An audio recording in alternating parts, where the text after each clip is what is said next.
Hi guys, my name is Gary and I'm a plant doctor here at the Moana Nursery. Today I wanted to talk to you a little bit about some of our maple trees. So the first one I wanted to talk about was the Autumn Blaze maple. This is a red and silver maple hybrid that takes the best of both worlds. It's got the color of the red maple, but the strength and the fast growing rate of the silver maple. One of the cool things about these trees is how fast they actually grow. Once they're in the ground, they're established, they can easily grow 2 or 3 feet every single season. So you don't have to wait very long to get a massive tree.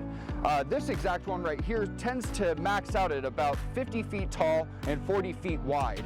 You'll need about 20 feet of space on each side, and it also prefers full sun.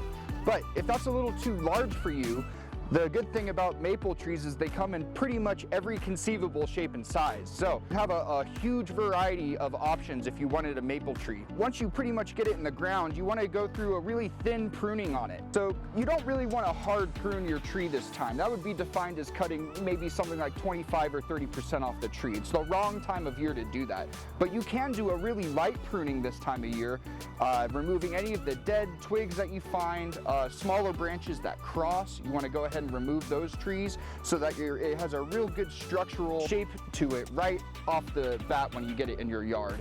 And then as the years go by, it's going to look better and better. After you get your maple positioned in the yard in the right spot and you get your pruning done, the next step is to make sure that you water correctly. Now I know what you're thinking, Gary, the roots of maples are notorious for ripping up sidewalks and streets and houses, and all of this is true, but only if you water the wrong way.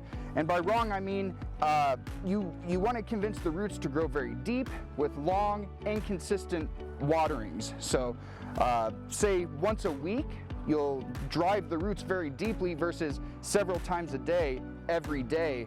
That would always leave roots right at the surface and not give them any incentive to grow deeper. So if you want to avoid the notorious problem that maples have of destroying property, you just need to stretch out your watering a little bit more.